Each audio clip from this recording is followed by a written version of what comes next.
Greetings, everybody, and welcome to the Metal Magdalene with Jet right here on Metal Messiah Radio. Today I have a special guest with me, and now he is probably best known as the leader and singer-guitarist of the band Obscura, but today we're here to talk about his other band, Thulcandra. We have with us Mr. Steffen Kummerer. Thank you for joining us, Steffen. Hi, nice to be on your show.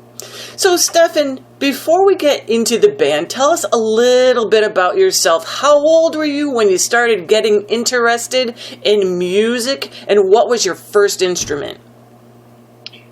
Oh, well, I don't remember at all when I first got really introduced to music at all, or got interested in music. That was too long ago, but I guess the first instrument I ever played, like on a more serious level, was the piano. Playing the piano in boarding school for a musically gifted pupil. And I went there for a couple of years in southern Germany to develop my ear, my hearing, and aside from playing the piano, we learned to sing in a choir, to sing solo, and getting the first steps in music theory and all that. So visiting a school was just a side thing, and the main idea behind this whole boarding school was basically like pushing talented kids with musical abilities. And I would say it was a completely different direction back then. It was all about classical music, nothing else.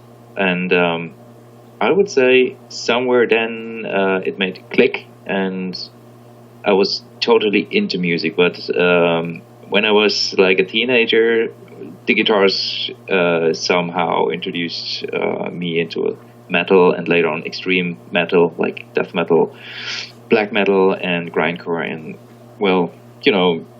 all the extreme music you can imagine. And from there I developed to become mainly a guitarist. I also play drums and still love my piano I have here, but writing songs is my main field. Writing songs, going on tour, like developing bands. And so far I founded two bands with Obscura, you mentioned, and Thulcandra, the first in 2002 and Thulcandra actually in 2003. And these are the bands I'm sticking with since then. And I never joined another band. I helped out a couple of friends on live shows, but I only played in those two bands. So, Steffen, exactly how much professional schooling did you have then? I mean, you said you went to this boarding school. Did you go on to other schools, universities and stuff like that to, deal with music and theory and all that kind of thing? When I finished school, I had to make the decision to study either music or study something else in my field. So I tried to combine both, and I studied engineering, audio and video engineering on a professional level. And so I was able to combine my interest in, producing music. So since I'm 12 years old, I'm not build my own computers, but I what's the word in English? I changed the whole hardware systems of computers and got into in the mid-90s into working with the first DAW workstations and all of that. So this was also a very interesting field back then, also with different music. But to combine both music and this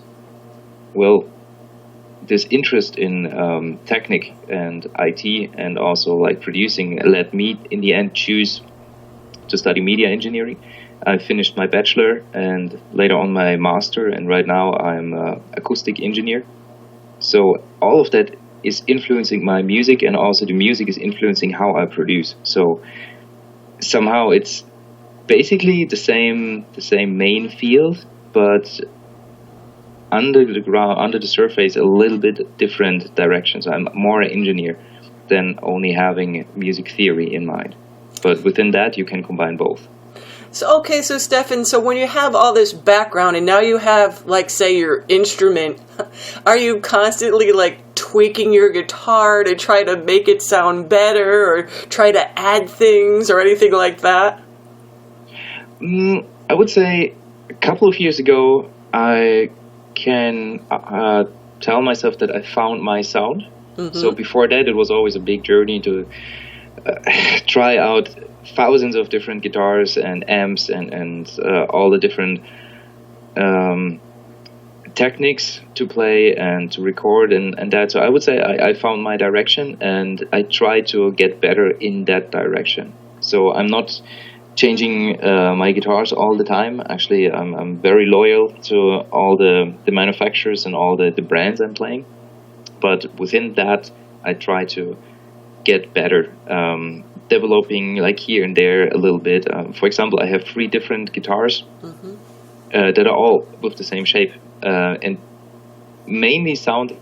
But if you get into the details, it sounds a little bit different, and I was able to shape the sound together with the manufacturer.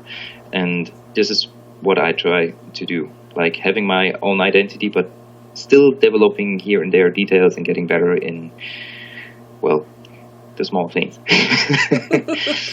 Well, so prior to forming Obscura and Thulcandra, what inspired you to form not one, but 2 bands within a few years of each other?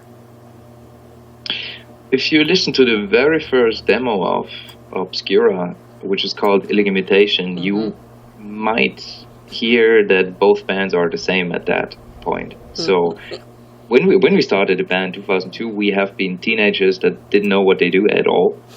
we have been like 15, I guess, was our drummer. I was 16, 17, 16, and the other guys were 17 and 18.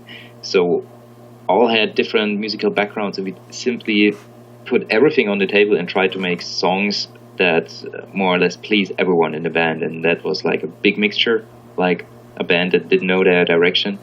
And when we found the direction, we just simply thought with Obscura, okay, this has to go to a more like technical, advanced level. We try to follow this road of the early technical death metal bands like Atheist, Cynic, Pestilence, while all of those definite black metal influence and also this Gothenburg style was present in the first demo. That is still something I grew up with, and that's the reason why we founded the second band, Thulcandra, back then, just a year after Obscura. So it basically was a crossroad. But I kept both interests while doing the same, but separated in 2 bands. That was the whole idea.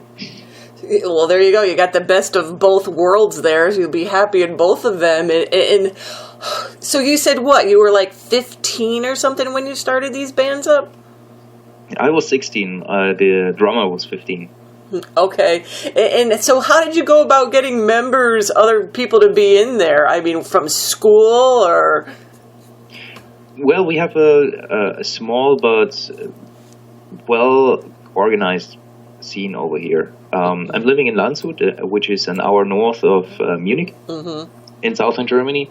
A couple of good bands are from this place, like Dark Fortress, and the whole Woodshit Studio crew is from here, which is also including like Celtic Frost and Triptychon for some parts, and Dark Fortress and Non-Euclid, a row of bands, and all of those guys know each other, and from there, well, we also support each other since the very first day. Even before I played guitar, we all have been helping out the local bands like Path of Debris and also Dark Fortress, and it's like a small scene that definitely is also a reason why we are where we are at this point. Like after, it doesn't matter which band, but there are still people from that time that are visiting our shows also these days. And well, from that scene, I would say we simply worked with the friends who had time and wanted to put some effort into our band. Back then it was absolutely not on the level of music, and also not on the level of like professionalism we are working with right now. So it was a complete underground band, a newcomer band, like everyone down the street from your home, I would say. So everybody has to start somewhere, but the four guys who founded Obscura back then have been friends since a couple of years from this scene. Mm-hmm. And what was the black metal scene like in Germany in those days when you first started, Steffen? That was actually exactly the same people. So everybody was listening to everybody, to all kind of different bands, and it's still a pretty vital scene over here, especially in southern Germany and Austria, Switzerland, north of Italy, also France. I would say this is the capital of black metal these days in Europe. I've been in Sweden, I've been in Norway. There are thousands of bands, but nobody's visiting shows. If you're organizing a little festival, like an underground festival with like 4, 5, 6 bands, you can expect like a couple of hundred people. And when you play in Norway, even in the so-called principals like Bergen or Oslo, they're like 150 people. So, which is kind of weird, but I would say the scene is these days pretty similar to like 15, 20 years ago. And you could definitely tell the Dissection influence, the influence that they had in you. Have you ever seen them live, and what is it about that band that has influenced you so much? Oh, I never heard that before. Now to be serious, I visited a couple of Dissection gigs. I also met John a couple of times in Czech Republic, in southern Germany, on festivals, also during their reunion tour, which was kind of funny because their opening act back then was Vatain, and they've been so hilariously bad. So nobody ever thought that they will make anything else than this tour. But, well, they proved us wrong, and now they seem to be like one of the biggest bands in the scene at all. But this tour back then was very, very interesting. I mean, it was the reunion tour after his time in prison. He was a very, very nice and friendly person. But if you get into his interviews and whatever he put out on paper, you could tell he's like from a different planet. To be honest. But musically, I think Dissection, first of all, they have been a fantastic live band on the reunion tour, as well as, well, just have a look into YouTube and check out the very, very old live shows of early and mid 90s of the band, when they supported like Morbid Angel with At the Gates. And I think they somehow have been pretty technical, pretty tight, but at the same time keeping their very own signature sound. I mean, they sold a shitload of records, and that's for a reason. I think they somehow found a way in between, like the more or less narrow-minded black metal scene that's only listening to old Darkthrone records, but at the same time attracting people that are also musically interested.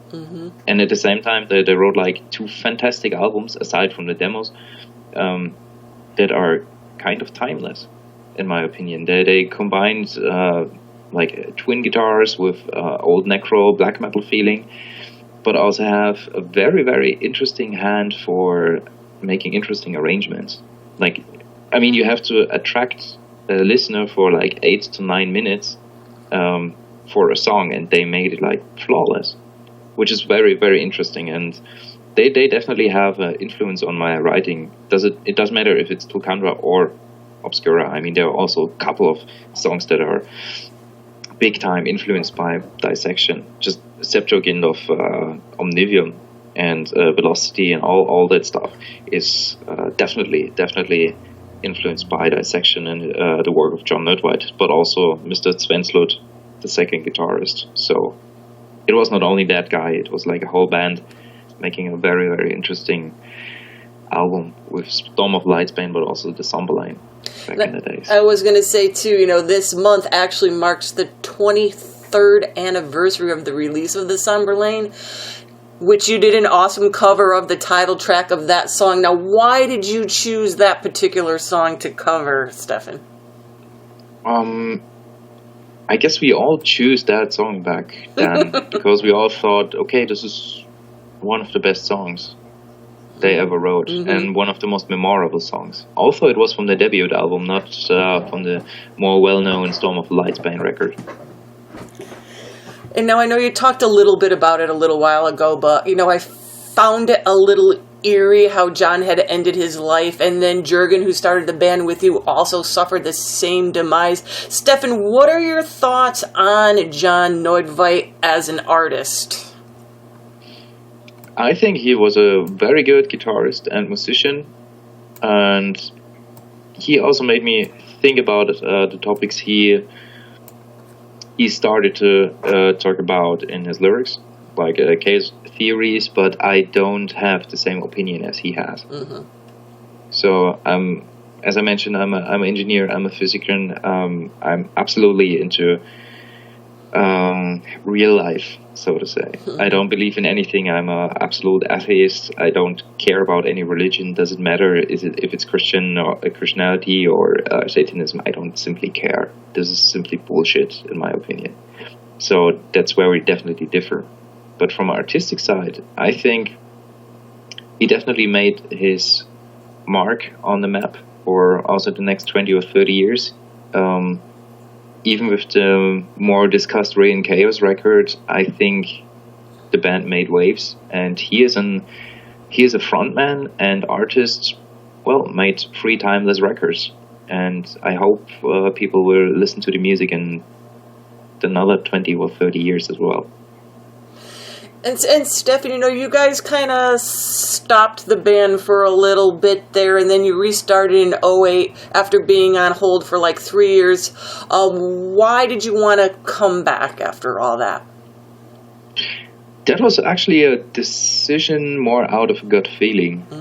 Since when the counterpart in writing music for Thulcandra, Jürgen, committed suicide in 2005, the whole idea was simply gone. Also, at the same time, Obscura turned out to be way more time-consuming than expected, and I put all my effort in that band. But at the same time, I helped out some very close friends of mine with their band, the twins, like Tobias and Sebastian Ludwig, and somehow, I don't remember how we turned into that topic. We simply discussed about getting back this band together and finally finished the debut album that was, I guess, halfway written at that point, 2005, 2006. At least we had enough riffs and rough arrangements, rough skeletons of songs. And I simply asked them to join. And just, I guess, a couple of months later, we got Seraph, drummer of Dark Fortress and the Nucleus, to join the band to record the first album, and he also was able to record the second and the third album, always as a session member, but somehow we managed that, and I'm very grateful that all of the guys put so much work and effort into the band that we are actually able to talk about our 4th record right now. Wow. So I'm very happy about that, and it was not a wrong decision to bring back the band in 2008. Also, what we did in 2015, we released our 3rd album, Ascension Lost. And since it was like a 10-year anniversary of the demos, we finally mixed the demos that Jürgen and myself recorded back in the days and released it as bonus tracks. So we basically finished what we once started 10 years ago, and that really feels good. Like you make a mark,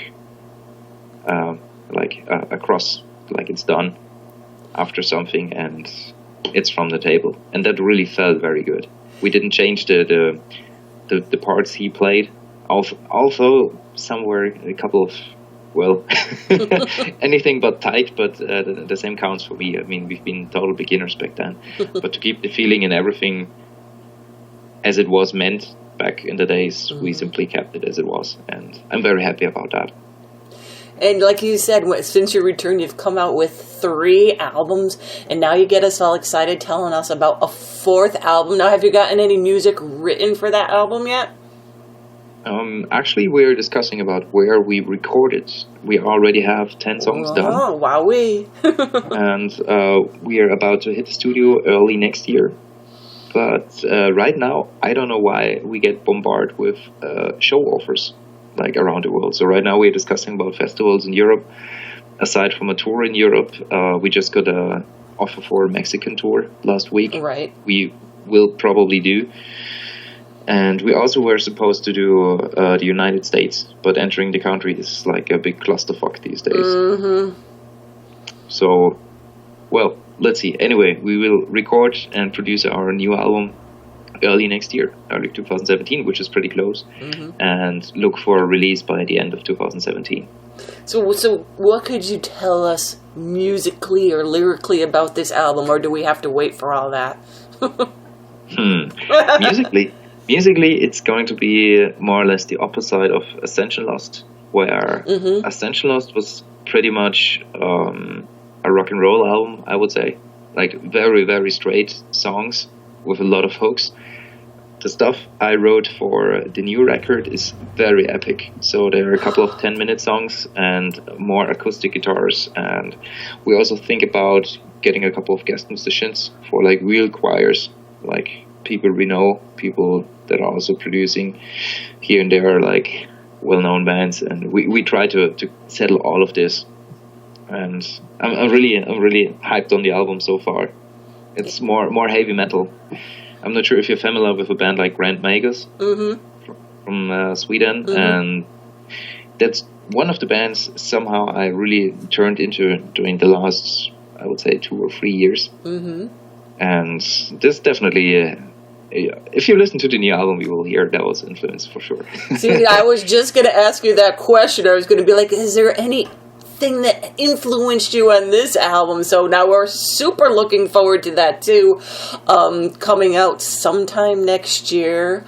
That'll be really cool because, like you said, we're not used to that from this band, from Thulcandra, so that'll be kind of interesting to hear. And you talk earlier about how you weren't super tight or anything, but you were kids, and now you guys are all adults for the most part, and you mature into your music as well too. So for the listener, it's nice to hear these earlier albums and how rough they are, and how you just kind of mature throughout the years, and even your influences are more mature and whatever. So it's interesting to hear, and we're very excited now, or at least I'm very excited now to hear this next step in your career with this band. Now, Steffen, personally, I first heard of you through your work with Obscura, and even when I heard that, I always thought to myself that this man has got a great voice for black metal,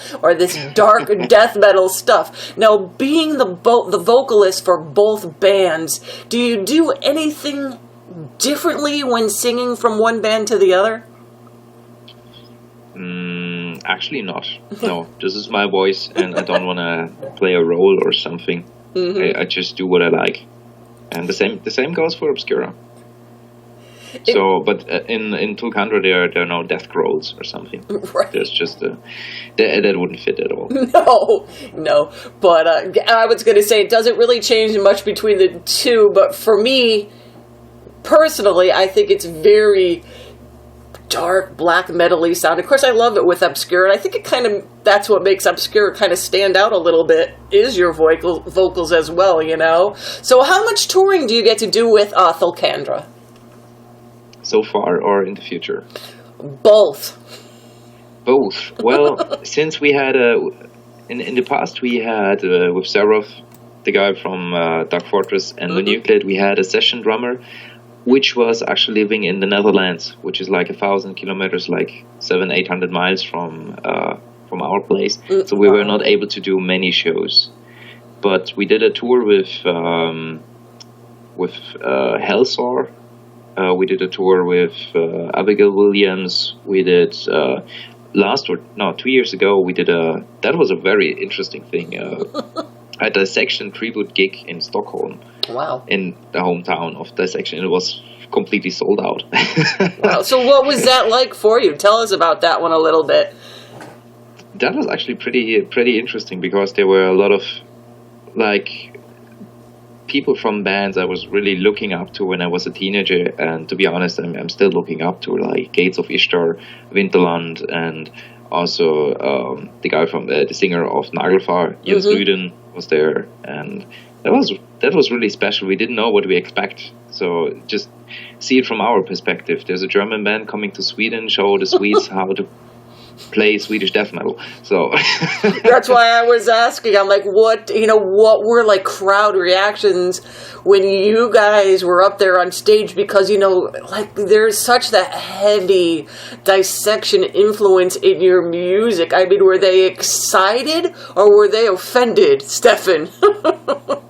When we traveled there, first thing we thought, okay, they might be very, very upset. But in the end, as Swedes are very social, they've been super nice, and it was a big party for 2 days. We got invited by the promoter to stay another day in Stockholm, and it was fantastic. Seriously, we've been treated very, very well, and also the fans really liked it.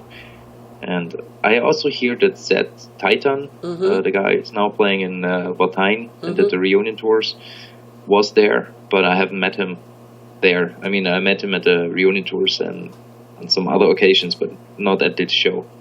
But anyway, I think it was a big success, and people really enjoyed it, and we also got the offer to do it next year again. Oh, so, wow. That'll be nice. That'll be nice. And what about more touring in the future now? Like you said, you do have this album coming out. Are you going to wait for that album to drop before you start doing some stuff? Or you can't wait, Steffen? Since a year, we have a new drummer in our rows. So finally, we have a full member as drummer. Wow, yeah. And the guy is named Alessandro Delastic. He's playing for Secrets of the Moon.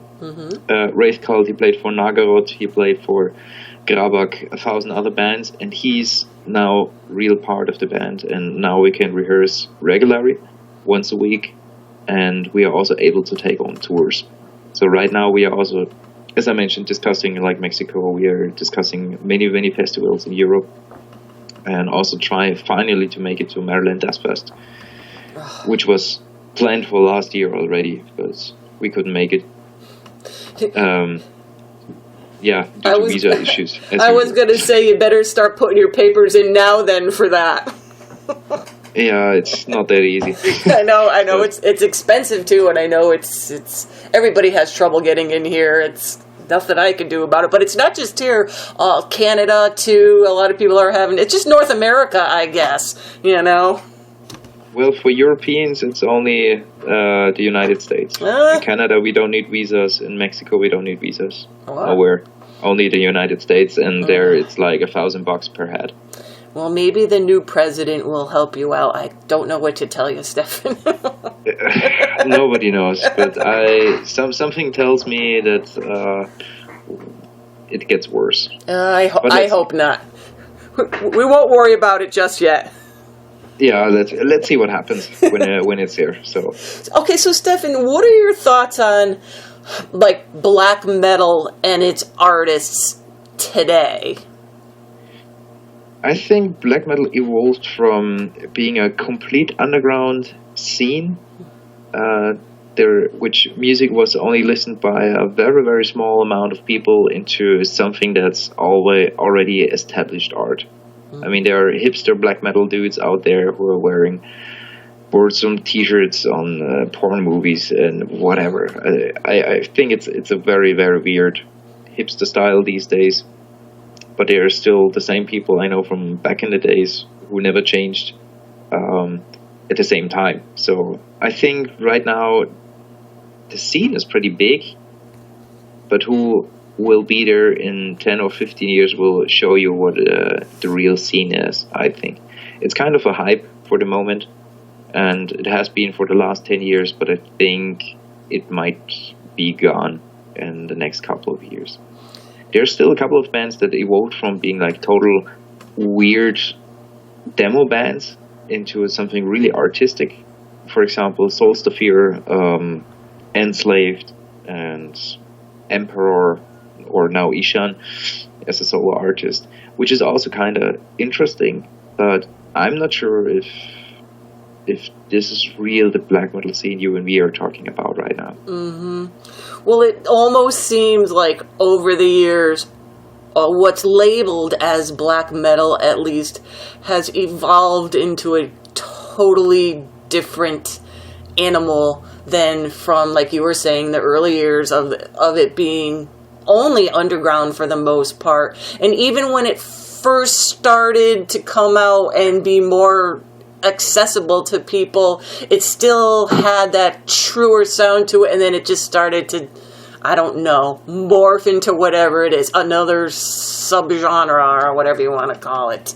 But it's true, you know, there are still some bands, they do have the classical, you know, black metal influences too, but I don't know, personally, I don't think it's 100% a bad thing, but I don't think it's anything like it used to be. Well, the question is I think the question is that you could ask yourself, either you want to hear the same music for the next 20 years over and over again, or there are some artists who simply do what they like, have their artistic freedom, and put out music or visuals, or let's just call it aesthetics, sound aesthetics, or graphic aesthetics they simply like, and they create something new.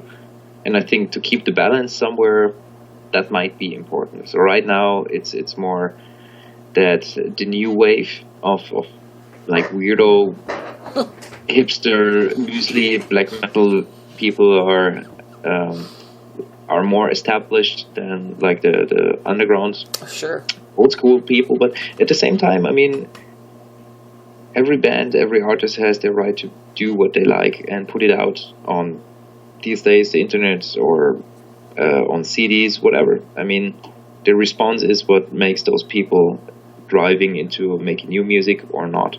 So I think if the fans want to hear that kind of music, those bands will survive. If not, nobody cares. That's true. Well, like I said, I don't necessarily think it's a bad thing that it's happening, and it's true. You know, everybody progresses with time in everything, and yes, everybody creates their own music, and you really shouldn't base yourself on a certain way or how you're supposed to be, just on what you want to do creatively. So I do agree with you on that. So Steffen, before we get going along, so what's coming up for you then with Obscura then? Now we know what's going on there with Thulcandra. Now do you have stuff planned next year for that band too? I don't know how you keep all this stuff straight, Steffen. Well, I don't sleep too much. But actually for Obscura, a lot of interesting things are happening right now. We already set a studio date for in the end of next year for a new record. We're about to play Australia, we'll play Japan, probably Canada if it works out, and well, then we're hitting the studio, recording a new album. And I hope by then we finally somehow manage to enter the United States and tour over there. This is something I want to do since 2 years, but well, there was always somewhere a problem in the administrative system. Mm-hmm. So anyway, this is a big issue for us. We will make it somehow happen to come over and play at least 1 or 2 tours and play for our American fans as well. So you have a new album releasing at the beginning of the year, one at the end of the year. When you're writing these songs and this music, do you ever get confused when you're writing for 2 bands at the same time? Not really. Not really. When I write music for one band, for example, Thulcandra, I only get into this mindset. I don't even touch any of the Obscura guitars or material, and I'm just getting into that and meeting with the same people for a couple of weeks. And when the skeletons of the songs and the primary visions are on hard disk, I can start arranging and working on the details. This is not a problem. This can work parallel, but I cannot write one song for this band today and tomorrow another one for another band. not working for my little brain. I don't think it would work for Eddie's. That's why I had to ask. I'm like, I can't imagine, trying to think of all of that stuff. I mean, even when you're not writing, that stuff is still going around in your brain, and I don't know how you do it, but it seems to be working out for you well, because you both bands, great music that you've been releasing on both of them, and we really, really enjoy it. And Steffen, thank you so much for taking the time to do this with us here tonight, and all the best to you and both your bands, and we really look forward to the releases for both Obscura and Thulcandra. So thank you so much for coming on the show tonight. Thank you very much for the interview, and I hope we'll meet in person somewhere on the show.